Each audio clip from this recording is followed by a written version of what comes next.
कानूनी संरक्षण मुस्लिम महिला को मिलना चाहिए। ओहदेदार महिलाओं का भी कुछ हद तक घर में वही हाल होता है कि उसको उसका एक्सप्रेशन, उसकी जो अनुभव है या वो जिस चीज़ तकलीफ़ से गुज़रती है उसका उसको सप्रेस किया जाता है, उसका एक्सप्रेशन नहीं होता है। कानून जब नहीं रहेगा साथ में तो अच्छी पढ़ी लिखी औरत भी पीछे रह जाती है। फिर से साथ में रहना है हस्बैंड एंड वाइफ करके, तो वो सीधे नहीं रह सकते, वो निकाह करके नहीं रह सकते। उस औरत को किसी और मर्द के साथ निकाह करना होगा, उसके साथ वो निकाह को निभाना होगा। फिर वो आदमी जो है उसको जब तलाक देगा तब वो अपने पहले शौहर के पास आ सकती है, मुसलमान हो या कोई और हो।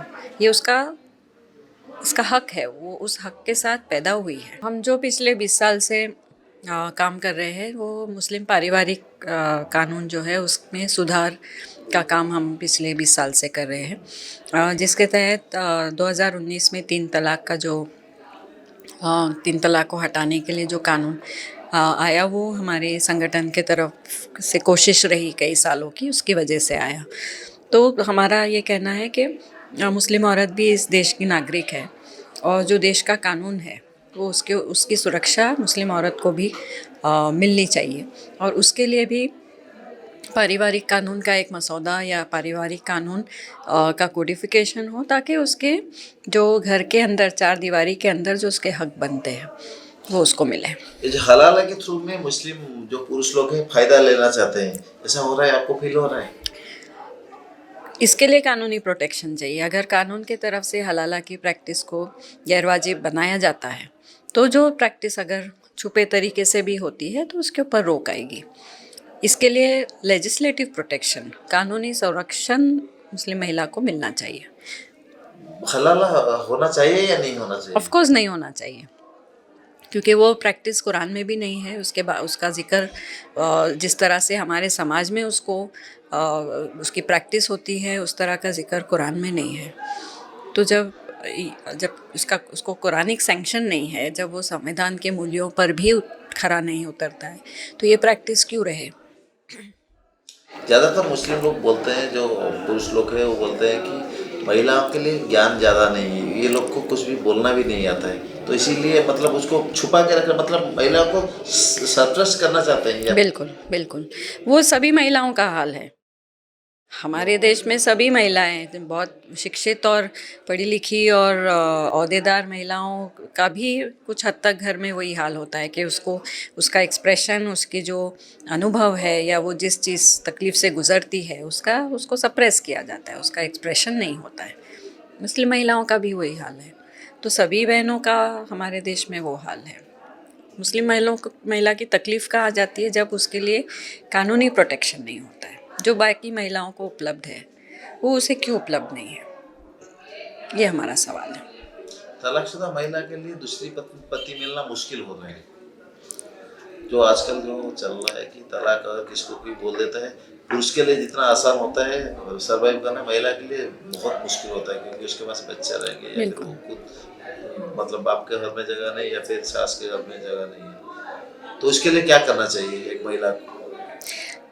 हमारा अभी जो बात हम कर रहे हैं वो कानूनी सुरक्षा की बात कर रहे हैं, ठीक है। लेकिन कानून एक तरीका है समाज में परिवर्तन लाने का।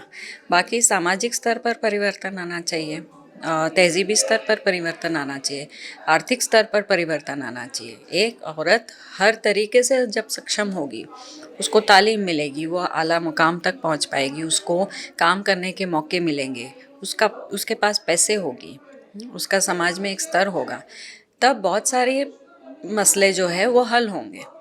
लेकिन कानून जब नहीं रहेगा साथ में तो अच्छी पढ़ी लिखी औरत भी पीछे रह जाती है। तो हम जो कह रहे हैं कि कानून में भी बदलाव हो, सामाजिक आर्थिक स्तर में भी बदलाव हो, शैक्षणिक स्तर में भी बदलाव हो, ऑल राउंड डेवलपमेंट होगा तो हर महिला को आगे बढ़ने का मौका मिलेगा। हलाला का मतलब आप क्या समझते हैं जो आजकल चल रहा है? हाँ जी, हलाला जो समाज ने समझा है वो ये है कि जब महिला पुरुष, मर्द औरत, जब मियाँ बीवी है, जब उनके बीच में तलाक हो जाता है और कुछ अरसे के बाद अगर उनको फिर से साथ में आना है, फिर से साथ में रहना है हस्बैंड एंड वाइफ करके, तो वो सीधे नहीं रह सकते, वो निकाह करके नहीं रह सकते।